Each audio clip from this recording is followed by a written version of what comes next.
Baik Pak, ini kan sangat mengejutkan kan dari pihak sebenarnya yang kemarin preskon itu kan juga mewakili Pak Ibtu Rudiana maupun mewakili dari si Pak RT ini. Apakah ini ada kemungkinan Pak mungkin kerjasama antara Pak Ibtu Rudiana dengan Pak RT Pasren? Ini kan banyak yang mempertanyakan gitu Pak. Menurut Bapak pandangannya? Kerjasama apa maksudnya? Mungkin ya bisa dibilang kong kali kong dalam memainkan atau memanipulatif kasus ini begitu Pak. Kasus yang mana? Kasus Vina. Cerita ini Pak. Cerita ini Pak. Ini bagaimana nih Pak? Oh cerita, Iya. cerita Vina ya. Iya. Ya, bisa saja kan mereka buat. Karena apa? Kalau kasus Vina kan udah selesai. Kalau bukan kasus ya. Kalau terbukti meninggalnya Vina dan Iki sudah tuntas, 100% tuntas kan. Tinggal apa kasus apa yang ada?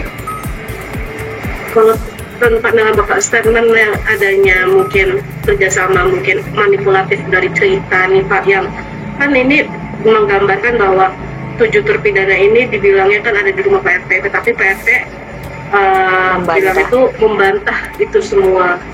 Lalu ada kecurigaan juga Pak di 8 tahun lalu itu ada jeda selisih 4 hari kejadian tanggal 26, lalu tanggal 1 itu tiba-tiba ada penggerebekan, penangkapan secara tiba-tiba yang dilakukan oleh Ibtu Rudiana. Nah, mungkin Bapak melihatnya seperti apa sih Pak cerita-cerita kronologi yang beredar di masyarakat, bahkan yang diceritakan oleh para lawyer ini? Lah kalau ke cerita tentang kejadian 27 Agustus 2016 tentang ditemukannya apa namanya Vina masih hidup ya, bukan jenazah ya. Vina masih hidup di atas jembatan di flyover Cirebon dan Eki sudah meninggal, kemudian darah, kemudian ada lagi helm dan sepeda motor, itu sudah selesai. Selesainya dengan apa? Itu adalah kecelakaan lalu lintas tunggal. Yang memeriksa itu adalah Polres Cirebon Kabupaten, karena wilayahnya masuk wilayah Cirebon Kabupaten. Sudah selesai. Nah, sekarang berkembang ada kasus pembunuhan. Katanya di Cirebon Kota. Ya.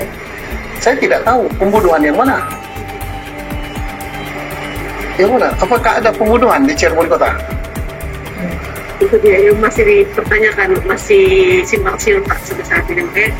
Yang nggak ada. Oke. Yang ada itu peristiwa kecelakaan lalu lintas di Cirebon Kabupaten. Sudah ditangani oleh polisi Polres Cirebon Kabupaten. Jenazahnya sudah dikubur. Sudah selesai. Kan tidak dilimpah-limpahkan perkaranya, udah selesai. Oke, Pak, sekarang kalau kita ke 7 terpidana ini nih Pak, dengan kemunculannya Dede berarti ada kemungkinan akan meringankan 7 terpidana ini yang kabarnya 77 ini salah tangkap oleh dari skenario Pak Ibtu Rudiana. Ini menurut Bapak gimana? Enggak, kita kembali dulu ke kasus apa dulu. Masih Vina Eki yang dianggap Ada kasusnya di Cirebon Kota. Ya kasusnya nggak ada.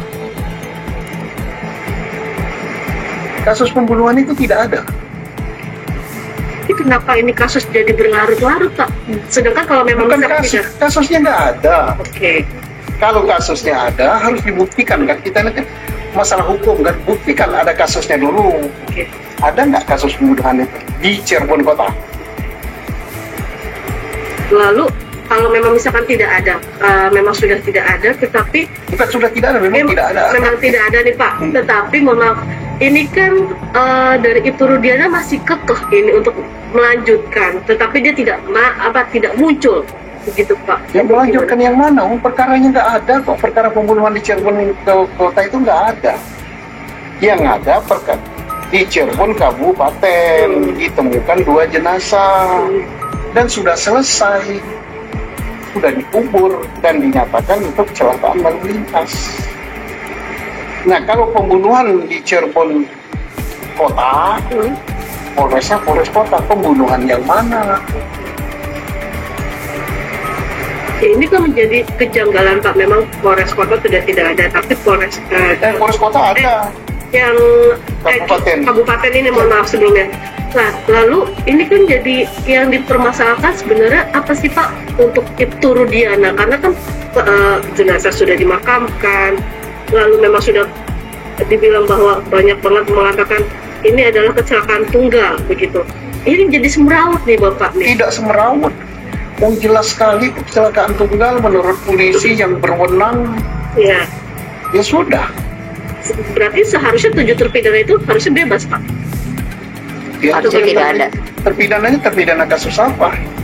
Itu yang diduga memerkosa dan Membunuh siapa? Vina dan Eki. Vina dan Eki Pak. Vina dan Eki udah dikubur. Nah itu dia. Kecelakaan lalu lintas. Tapi itu adalah statement yang dikeluarkan waktu itu yang dilakukan oleh Pak Ibtu Rudiana. Ini bagaimana nih? Dalam setiap perkara itu kan penyidikan itu adalah membuat terang suatu peristiwa. Betul. Nah peristiwanya ditemukan jenazah 2 orang, bukan 1 orang jenazah, 1 orang masih hidup, ya, luka berat di jembatan flyover Cirebon, masuk wilayah Cirebon Kabupaten. Ada darah, ada sepeda motor. Datanglah polisi Kabupaten Cirebon, yaitu diwakili Polsek Talun kan. Kemudian datang pula nanti lalu lintas dan sebagainya, diproses lalu lintas, dimintakan visum karena dia yakin itu kecelakaan lalu lintas yang tidak diotopsi, tidak diambil darah, tidak diambil sperma segala macam. Ya sudah selesai. Yang masih janggal adalah ini nasib 7 terpidana dalam kasus ini tuh bagaimana nih Pak? Karena kasus sudah selesai. Vina ini ya, tadi kan Bapak bilang sudah selesai memang. Tetapi ini 7 terpidana dan Saka nasibnya gimana Pak? Begitu Pak. Ya karena inilah yang harus ditanyakan kepada hakim. Dia dihukum itu atas kasus yang mana? Kasus pembunuhan maksudnya? Iya. Apa buktinya ada pembunuhan? Berarti bukti-bukti yang diajukan kepada hakim dan jaksa pada waktu itu terbukti Pak? Enggak, bukan gitu. Kita mau mengatakan ada pembunuhan. Oke, nanti dulu cari tersangkanya atau cari pelakunya nanti. Buktikan dulu ada pembunuhan. Ada nggak pembunuhan? Wilayahnya kabupaten. Udah, cari masuk wilayah kabupaten. Di mana pembunuhan itu? Karena apa? Syarat pidana itu lupus delicti dan tempus delicti. Oke lah, taruhlah temposnya sama, tanggal 27 Agustus malam. Tapi lokasinya di mana? Harus dibuktikan ada pembunuhan itu. Cara membuktikannya, kita kembali kepada hukum acara kita. Alat bukti kita pasal 184 KUHP. Keterangan saksi. Ada nggak saksi yang mengatakan ini pembunuhan? Ada. AF dan DD. Iya. Kemudian Rudiana. Betul. Tambah Melmel. Betul. Melmel sekarang hilang. AF hilang. Rudiana ada. Kemudian DD mencabut keterangannya. Kemudian tambah saksi yang tidak langsung dengan pembunuhan, hanya menyatakan tempat tidur dan sebagainya, yaitu Pasren dan anaknya. Tapi itu diduga pembohong juga. 1000 saksi pun kalau tidak ada alat bukti lain yang memperkuat, maka itu tidak ada gunanya. 1000 saksi sama keterangannya, tapi tidak didukung alat bukti lain, maka dia menjadi begini, batal.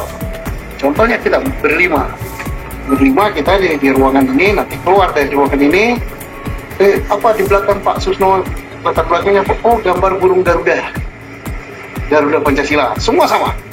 Sampai di jalan ada orang nanya, tadi di ruangan Pak Susno di dalam itu ada apa? Oh gambar burung Garuda, sama semua. Apakah benar nggak? Faktanya nggak ada kan? Nggak ada kan? Tapi kita di bawah ngomong ada burung Garuda. Bohong nggak? Bohong. Supaya tidak bohong, harus ada alat bukti lain yang menunjang keterangan kita. Oh ini ada rekaman kita, ini ada fotonya, ada saintifiknya. Ini burung garudanya ini, bentuknya ini, saya rekam pakai video atau saya jepret pakai foto, maka keterangan kita jadi benar. Berlima ini. Tapi kalau seandainya bukti lain tidak ada yang menunjang keterangan saksi, ditambah lagi kita berlima ini ada yang cabut keterangan, oh nggak ada Garuda kok, bohong gitu. Itu jadi lemah sekali dan keterangan saksi gugur. Nah, tentang pembunuhan sama ini. Oh, dikejar-kejaran, 4 sepeda motor. Katanya tersangkanya saja 11. Korban 2, 1 sepeda motor. 11 berarti 3 sepeda motor. Masuk kan nggak? Orang 11, 3 sepeda motor. Gimana kalau boncengan 3 aja 9? Tapi kan nggak mungkin boncengan 3 kan? Berarti bohong. Melihat jarak sekian meter, 120 meter bohong. Artinya saksi gugur. Setelah saksi apa? Ahli. Keterangan ahli. Ahli mana yang mengatakan ada pembunuhan? Nggak ada. Visum. Ahli yang buat visum. Ahli yang membuat visum, dia mengatakan tidak ada, bukan pembunuhan. Meninggalnya Eki dan Tina itu karena meninggal tidak wajar akibat benturan benda keras. Nah, benturan benda keras bisa saja kepalanya terbentur di aspal, atau kepalanya, kakinya terbentur di pembatas jalan itu. Bisa. Apalagi di situ ditemukan daging. Kan berarti memang semua itu kan bisa dibilang terbantahkan, Pak. Enggak, ini saya cerita dulu. Iya. Ini baru kejadiannya pun ditemukannya itu bukan di kabupaten, ya, bukan di kota, di kabupaten. Sekarang kalau di kota di mana? Iya. Jenazahnya nggak ada di kota, sepeda motor nggak ada, darah nggak ada, terus CCTV nggak ada, sidik jadi nggak ada, HP yang dibuka mengatakan itu ada kejadian di kota Cirebon tidak ada. Nah, terus kejadiannya ada nggak kalau serba nggak ada? Tidak ada. Dipertanyakan. Kejadiannya tidak ada. Apalagi pelaku. Jadi kan aneh kan? Kan aneh, lucu. Meributkan sesuatu yang tidak ada. Kita bicara hukum. Untuk bicara hukum kita harus tahu dulu ada kejadian. Di wilayah kota Cirebon, kalau zaman dulu namanya Kota Madia, sekarang kota. Di mana ada kejadian itu? Nah, kalau kejadiannya nggak ada, terus kita meributkan kasus apa? Nah, untuk tahu ada kejadian harus ada bukti. Buktinya apa? Ditunjukkan oleh alat bukti. Alat buktinya saksi. Ternyata saksinya lemah sekali. Terus ahlinya keterangan visum dan sebagainya lemah sekali, tidak ada itu pembunuhan. Terus surat juga begitu. Nggak ada surat mengatakan ada pembunuhan di situ.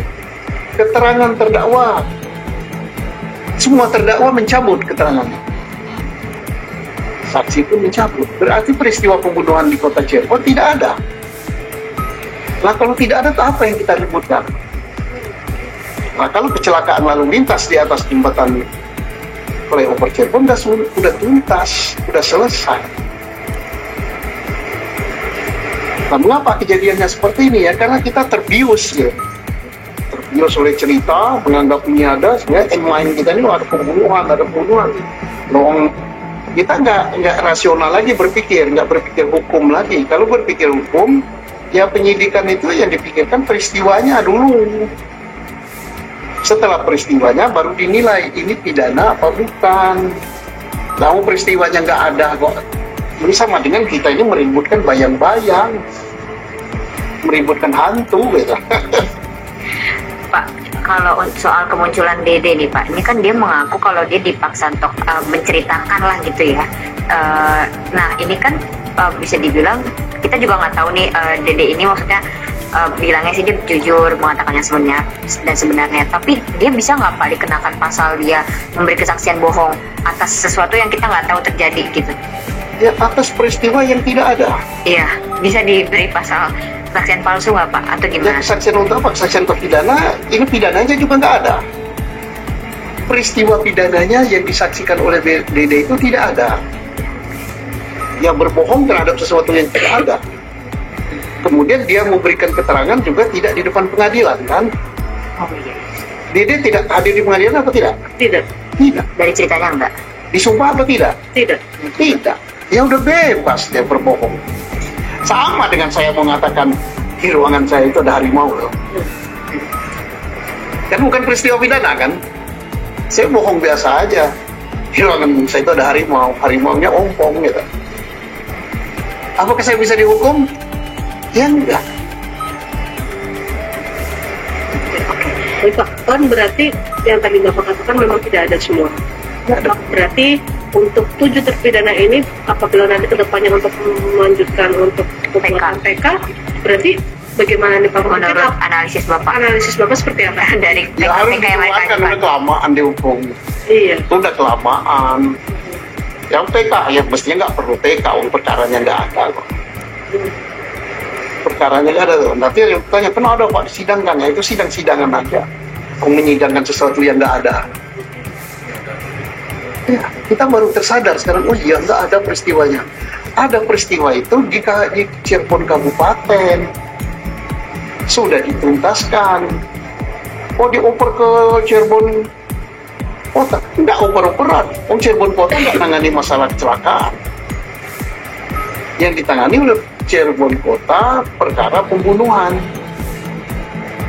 Katanya pembunuhan Vina dan Eki. Tapi di mana lokasinya?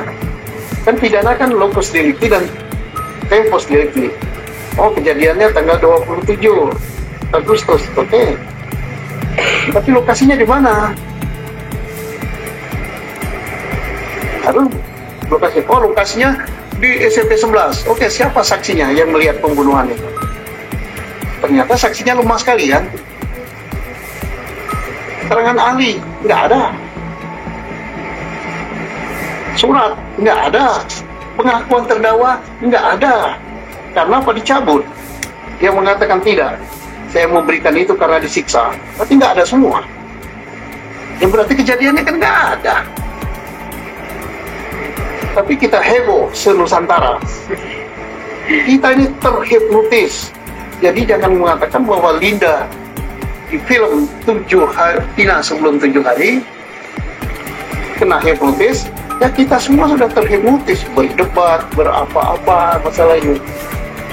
Ya tapi itulah cerita. Tak menguntungkan nggak? Yang menguntungkan paling tidak film 7 hari Vina sebelum 7 hari sudah ditonton oleh 6 juta penonton. Ya bayangkan itu berapa puluh miliar menurut duit. Televisi hampir 3 bulan yang beritakan ini. Berapa iklan yang masuk. Kemudian pakar hadir di semua televisi. Entah pakar beneran entah enggak, pokoknya berkomentar. Nah, ya jadi menguntungkan juga. Lebih menguntungkan lagi kalau ini dianggap sebagai pelajaran bagi seluruh bangsa Indonesia. Bahwa kita harus mematuhi hukum. Penyidik mati hukum, jaksa mati hukum, hakim mati hukum. Kalau patuh pada hukum, nggak akan terjadi heboh ini. Kenapa? Kalau kasusnya sudah selesai. Oke, ada pembunuhan di kota Cirebon katanya. Pertanyaannya, buktikan dulu peristiwanya. Nah kalau peristiwanya nggak ada gimana? TKP-nya di mana? Saksi yang melihat siapa? Gitu kan? Saksi yang melihat enggak. Lemah sekali. Keterangan ahlinya pun nggak ada. Visumnya yang menyatakan ini pembunuhan katanya ditusuk, tusukannya nggak ada. Keterangan terdakwa juga mencabut. Ya udah nggak ada semua, berarti peristiwa itu nggak ada. Ya sudah kalau nggak ada, selesai. Berarti seri 1 sudah selesai dengan kemenangan pra-peradilan. Seri 2 tentang peristiwa pembunuhan yang dilanjutkan dengan PK. Nah, PK nanti kan keluar semua. Selesai seri 2. Nanti seri 3 bisa sebulan lagi, yaitu mengungkap bagi yang membuat cerita ini akan dikenai sanksi apa. Ya kan yang kena buat cerita ini siapa? Ya penyidiknya terkecoh, jaksanya terkecoh, hakimnya terkejut. Itu masih jadi Katanya. obrolan juga untuk podcast, untuk TV. Siri 4 apa? Masih ada lagi Siri 4 kamu diperpanjang. Ya, Siri 4 baru mengungkap mengapa ada pembuat skenario ini. Nah, saya tidak nyebut nama, apakah Pak Rudiana, apakah Aib, apakah siapa yang buat skenario ini. Kan ingin tahu masyarakat apa latar belakangnya. Itu Siri 4. Tidur terbangun juga. Nah, sekarang kita harus sadar ya, pakar hukum yang botak-botak kepalanya, yang gelarnya macam-macam, terkecoh semua kan, bercerita tentang sesuatu yang tidak ada. Ya udah, mari kita sadar semua, penyidik, orang pinter-pinter di polisi, orang pinter-pinter di sini, apa yang jadi ribut-ributnya nggak ada kok. Ini Kabupaten Cirebon, dia udah tenang, udah tidur nyenyak, udah selesai tugas kami. Di sini membuat ada pembunuhan, tapi tidak bisa membuktikan pembunuhan itu mana. Itu apa yang kita ributkan? Meributkan sesuatu yang nggak ada kok. Baik, Pak, ini berarti secara tidak langsung ini kan yang tadi Bapak bilang adalah terkecoh nih dari jaksa, penyidik, bahkan hakim pun terkecoh. Berarti ini mereka harus mempertanggungjawabkan apa yang mereka putuskan pada 8 tahun yang lalu, begitu Pak? Iya, segala sesuatu kan ada sanksinya ya. Apalagi kalau akibat perbuatan itu ada orang yang hilang kemerdekaannya. Bayangkan, sudah dia masuk penjara itu udah 8 tahun. Bulan Agustus nanti 8 tahun. 1 bulan lagi 8 tahun. 8 tahun anak-anak kehilangan masa depan menderita selama 8 tahun. Ya kalau hanya dengan keringannya aja ngetok palu, udah 8 tahun masuk semua. Ya, harus ternyata mereka nggak bersalah, nggak ada kesalahan apa-apa, hanya karena peristiwa yang tidak ada, yang terkecoh. Ya harus bertanggung jawab dong.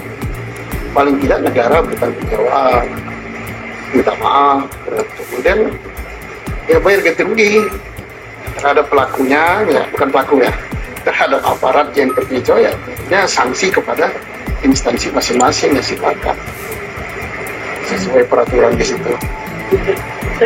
Terhadap kita apa? Betul. Kita yang terkecoh, kita kan terkecoh juga kan? Ya, ya kita semua rakyat harus terkecoh. Ya mudah-mudahan kita sadar. Oh iya, ada standarnya ya untuk mengecek suatu kejadian itu ada. Standarnya ya itu dicek siapa saksinya, iya. Masa peristiwa sama aja dibuat 2 kali. Polres Cirebon udah selesai peristiwanya. Tinggal di Polres Kota Cirebon dibuat 1 peristiwa. Baik Pak, ini kan Sakatata juga melakukan PK. Hari ini PK nih Pak, sidang PK. Menurut Bapak akan seperti apa Pak nanti akhirnya? Ya kalau hakimnya nggak terkecoh juga ya pasti menang gitu kan.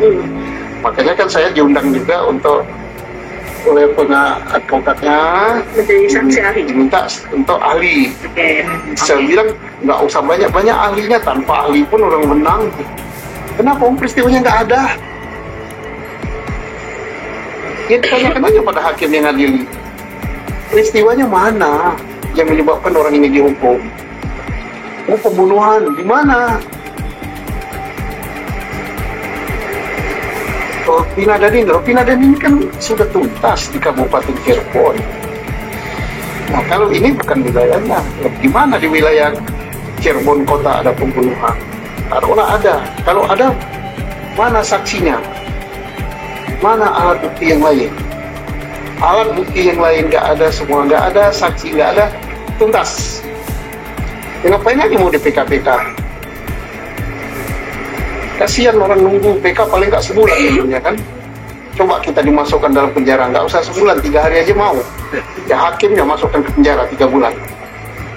Capek, apalagi 8 tahun. Ya benar-benar hakimnya mendengar apa yang kita bicarakan ini. Sadar, peristiwa itu nggak ada. Bahkan saya ngasih sayembara. Kan kemarin di Inews saya kasih sayembara, di podcast saya kasih sayembara. yang bisa membuktikan kalau ini ada peristiwa pembunuhan, nggak usah pelakunya. Kalau pelakunya mungkin sukar nangkapnya. Buktikan ada peristiwa pembunuhan di kota Cirebon. Saya kasih hadiah 10 juta tunai. Ayo, ada yang dengar boleh juga ikut. Boleh ikut. Kontan. Ada nggak peristiwa pembunuhan di kota Cirebon tanggal itu, hari itu? Udah, buktikan. Cara buktikannya udah apa buktikannya?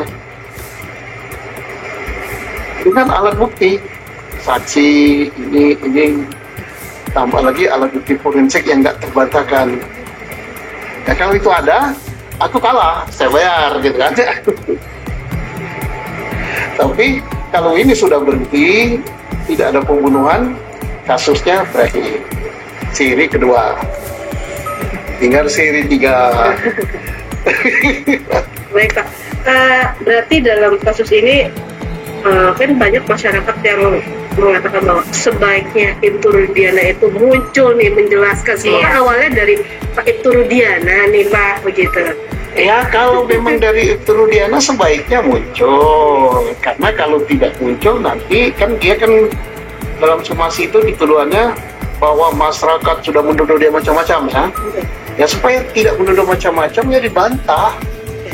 Kan gitu, misalnya orang menuduh saya, yang saya ini dituduh bujangan umur 17, kan menuduh saya kan. Tersinggung saya, padahal umurnya udah 70 misalnya kan. Kok saya dikatakan umur 17? Saya tersinggung gitu. Saya katakan saya muncul, saya nggak 17, saya sudah sekian. Supaya orang lebih yakin, saya bawa akte kelahiran saya. Ini akte kelahiran. Dan itu sama Pak Rudiana, kalau dikatakan begitu, hak dia untuk membantah. Silakan dia bantah, itu bagus, tapi tunjukkan buktinya. Pak, tapi kalau dari pihaknya Pak Rudiana nih bilang, kuasa hukumnya ya, Pak Rudiana ini nggak bisa sembarang muncul ke publik karena jabatannya masih aktif. Jadi kalau mau muncul ini baiknya lewat humas dan sebagainya. Sebenarnya kalau Bapak nih sebagai mantan Kabaris Krim, memang seperti itu Pak, untuk jabatan itu gitu untuk muncul aja gitu. Muncul kalau memang harus izin kepada kepalanya, kan nggak ada yang melarang kan. Dia berbicara kan bukan atas nama institusi. Kalau atas nama institusi sudah ada humas. Dia berbicara atas nama pribadinya, ya boleh-boleh saja.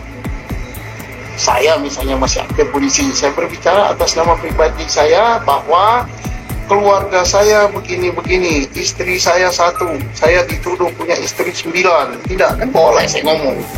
Malah kalau humas yang ngomong, humas nggak tahu apakah saya istrinya 9 atau berapa, ya. Kan saya lah yang menjelaskan itu. Kecuali kalau dia mau berbicara sesuatu atas nama institusi, dia harus izin dan harus atas perintah. Oke, terakhir Pak. Mungkin dukungan Bapak terhadap PK Sakatatal maupun PK yang untuk terpidana. 7 terpidana nih Pak, seperti apa sih Pak dukungannya lah Pak Dari Bapak? dari Bapak? Saya tidak mendukung Sakatatal, tidak mendukung siapa, saya hanya mendukung kebenaran. Saya tidak memihak Sakatatal, tidak memihak siapa-siapa, saya memihaknya pada kebenaran. Nah, sesuatu yang tidak benar, saya katakan tidak benar. Nah, kayak perkara ini, mereka dihukum atas perkara pembunuhan, saya katakan tidak benar. Kenapa? Pembunuhannya nggak ada kok. Nah, mereka ngotot, oh, ada pembunuhannya. Oke, saya kasih hadiah 10 juta, buktikan. Termasuk hakim, boleh buktikannya. 10 juta, lumayan lah. Ayo, tambah-tambah gaji. Oke. Oke, terima kasih. Terima kasih Bapak.